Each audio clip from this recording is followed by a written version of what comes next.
madame. Bonjour, c'est le journaliste. Bonjour, ouais, la Bonjour. technique. Yeah. Donc, est-ce que vous pouvez nous dire quels sont les enjeux de la qualité chez vous au Mali? Merci, monsieur le journaliste. L'économie du Mali repose essentiellement sur l'agriculture, la pêche et l'élevage. Donc, et aussi l'extraction minière, les produits de l'extraction minière. Donc, ces secteurs-là contribuent positivement à la croissance économique du pays et contribuent aussi au PIB, le produit intérieur brut du pays. Donc, la pérennisation de ces contributions repose sur l'amélioration de l'accès des produits maliens au marché mondial. Et ces marchés-là sont régis par les accords de l'Organisation mondiale du commerce, notamment les obstacles techniques au commerce, OTC, et aussi les mesures sanitaires et phytosanitaires, SPS. Donc, il faut que les produits soient conformes à certaines normes internationalement connues, donc pour pouvoir accéder à ces marchés-là. Donc, ce qui fait vraiment l'enjeu, c'est ce qui constitue vraiment l'enjeu l'enjeu majeur de l'infrastructure qualité qui doit être mise en place chez nous.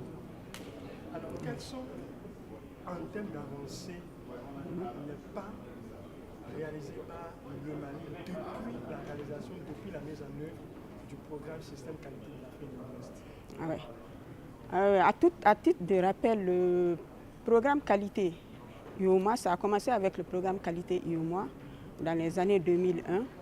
Et puis ça, c'était une première phase. Une deuxième phase qui était le programme qualité de la CEDEAO plus la Mauritanie, avec toujours l'IOMA. Donc c'est en ce moment-là que le programme qualité de la CEDEAO est intervenu dans la phase 3. Le programme système qualité de l'Afrique de l'Ouest est intervenu dans la phase 3 et ça a coïncidé avec l'adoption par le Mali de la politique nationale de la qualité et son plan d'action 2015-2017. Donc le programme système qualité Afrique de l'Ouest a vraiment aidé le Mali à mettre en place une matrice d'action chiffrée. C'est ce qu'on avait demandé.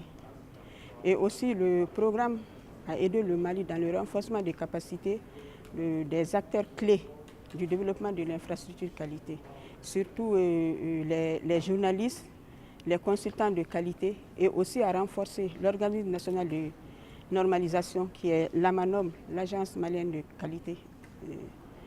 Donc, et si le PSQAO nous a aussi aidé à faciliter la participation du Mali au processus d'harmonisation des normes CEDEAO ECOCHAM. Et aussi le PSQAU nous a aussi appuyé dans l'organisation du prix malien de la qualité. Donc toutes ces actions-là sont à saluer. Nous remercions beaucoup le PSQAU et nous comptons sur tous les systèmes pour la poursuite du développement de l'infrastructure qualité dans notre pays. Alors déjà, pour finir, quels sont les chantiers à ouvrir par le Mali pour davantage consolider son infrastructure qualité? Oui. Et pour consolider, vraiment, nous avons entre autres que certaines actions, c'est le développement de la certification de la norme malienne de conformité aux normes qui est Mali Norme. Donc nous voulons vraiment développer nos produits par ces normes-là. Et aussi inciter et accompagner aussi les laboratoires nationaux et les organismes d'inspection et de certification à l'accréditation. Donc nous voulons aussi qu'il y ait le respect des normes maliennes, mais des normes dans la commande publique. Parce qu'on est en train de faire maintenant une loi sur la commande publique.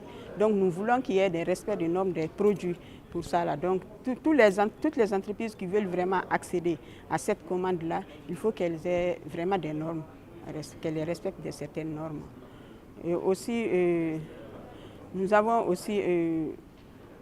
voulons aussi inciter vraiment la population à avoir une culture de qualité. Aussi, nous voulons renforcer toujours l'infrastructure nationale de qualité, l'organisme national de normalisation chez nous. Ça, il faut toujours renforcer cet organisme-là parce que c'est la porte d'entrée du développement de l'infrastructure qualité du pays. Merci beaucoup. Merci.